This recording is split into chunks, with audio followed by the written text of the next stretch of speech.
नमस्कार, मेरा नाम डॉक्टर प्रवीण त्रिपाठी है। मैं एक सीनियर साइकेट्रिस्ट, डी एडिक्शन और सेक्सुअल डिसऑर्डर स्पेशलिस्ट हूँ। इस वीडियो में हम बात करने जा रहे हैं स्किज़ोफ्रेनिया के ट्रीटमेंट के बारे में। तो जैसा कि हम जानते हैं कि स्किज़ोफ्रेनिया एक क्रॉनिक साइकेट्रिक डिसऑर्डर है जो कि कुछ न्यूरोट्रांसमीटर्स की डिस्टर्बेंसेस की वजह से होता है। तो इसको ट्रीट कैसे करते हैं? तो स्किज़ोफ्रेनिया का जो सबसे इफ़ेक्टिव ट्रीटमेंट है वो है दवाइयाँ, जिनको हम बोलते हैं एंटीसाइकोटिक्स। तो एंटीसाइकोटिक्स कुछ ऐसी दवाइयाँ होती हैं जो कि बेसिकली दो केमिकल्स पे काम करती है, डोपामीन पे और सेरोटोनिन पे। इन्हीं दोनों केमिकल्स के लेवल बढ़ने की वजह से स्किज़ोफ्रेनिया होता है और इन्हीं दोनों केमिकल्स को कम करने वाली दवाइयाँ स्किज़ोफ्रेनिया में कामगार या फिर असरदार पाई जाती हैं।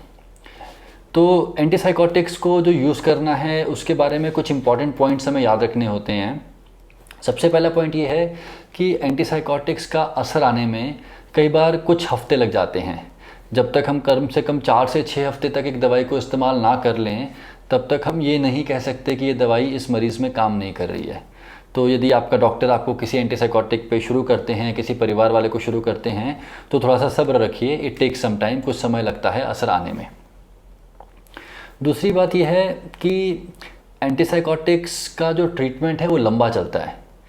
अगर पेशेंट को पहली बार सिम्टम्स आए हैं तो भी कम से कम 1 से 2 साल का ट्रीटमेंट चलना चाहिए। 1 से 2 साल का ट्रीटमेंट अगर नहीं चलेगा तो इस बात के काफ़ी चांसेस रहते हैं कि पेशेंट के सिम्टम्स वापस आ जाएंगे दवाई बंद करते ही। तो लंबी दवाई किसी को खाना पसंद नहीं है, लेकिन एक बार इलाज ख़त्म करके इससे निजात पा जाना ज़्यादा बेहतर है बार बार बीमारी के होने से।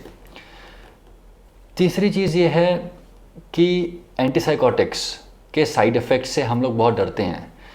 तो ये बात सच है कि इन दवाइयों के साइड इफ़ेक्ट्स हो सकते हैं, इनफैक्ट किसी भी दवाई के साइड इफ़ेक्ट हो सकते हैं।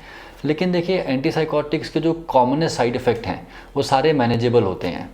कुछ पेशेंट्स को हाथ में कंपन होने लगती है, कुछ पेशेंट्स को थोड़ा सा थूक ज़्यादा बढ़ जाती है, कुछ पेशेंट्स को नींद ज़्यादा आने लगती है। इस टाइप के कॉमन साइड इफ़ेक्ट्स हो सकते हैं। बट मैक्सिमम केसेस में दवाई की डोसेज चेंज करके या फिर कुछ और दवाई ऐड करके जो कि साइड इफ़ेक्ट्स को रोकती है, या फिर दवाई चेंज करके इन साइड इफ़ेक्ट्स को कंट्रोल कर लिया जाता है। आजकल मैक्सिमम केसेस में इस टाइप के चेंजेस करके हम ऑलमोस्ट बिना साइड इफ़ेक्ट के ट्रीटमेंट कर पाते हैं। और चौथी बात याद रखने वाली ये है कि कुछ पेशेंट्स जो कि दवाई लेने से कतराते हैं या बार बार दवाई लेना पसंद नहीं करते हैं, उन केसेस में आजकल कुछ नई टाइप के इंजेक्शंस आ गए हैं इन्हीं एंटीसाइकोटिक्स के। उन इंजेक्शंस का फ़ायदा ये है कि उनको आप महीने में एक बार या फिर 2 हफ्ते में एक बार लगा सकते हैं और उसके बाद फिर ओरली मुंह से दवाई खाने की ज़रूरत नहीं बचती है। सबसे इम्पॉर्टेंट चीज़ जो स्किज़ोफ्रेनिया के ट्रीटमेंट की है वो ये है, कोर्स ऑफ ट्रीटमेंट लंबा होता है लेकिन उसको पूरा करना बहुत ज़रूरी है। हम लोग अपने प्रैक्टिस में अक्सर देखते हैं कि 2 टाइप के पेशेंट्स होते हैं। एक टाइप के पेशेंट वो होते हैं जो कि अपनी बीमारी को स्वीकार कर पाते हैं और प्रॉपरली दवाई खाते हैं, कोर्स पूरा करते हैं और नॉर्मल लाइफ की तरफ चले जाते हैं। दूसरे टाइप के पेशेंट्स जो या तो खुद बीमारी को स्वीकार नहीं कर पाते और कई बार अनफॉर्चुनेटली फैमिली मेम्बर्स भी बीमारी को स्वीकार नहीं कर पाते।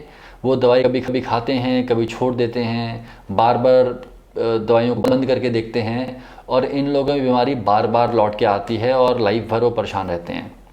तो यदि आप किसी ऐसे व्यक्ति को जानते हैं जिसके मेडिसिन चल रही हैं स्किज़ोफ्रेनिया के लिए, उसको आप मोटिवेट करिए, उसको समझाइए कि दवाइयाँ लंबी टाइम के लिए ही सही चलेंगी तो सही, लेकिन वो बहुत ज़्यादा आपको हेल्प करेंगी लॉन्ग टर्म में। कोर्स पूरा करिए और उस बीमारी से बाहर निकलिए। तो मुझे उम्मीद है कि हम आपको इस वीडियो में स्किज़ोफ्रेनिया के बारे में कुछ जानकारी दे पाए होंगे और हमारा प्रयास रहेगा ऐसे ही बाकी बीमारियों के बारे में जानकारी को लोगों तक पहुंचाएं। धन्यवाद, शुक्रिया।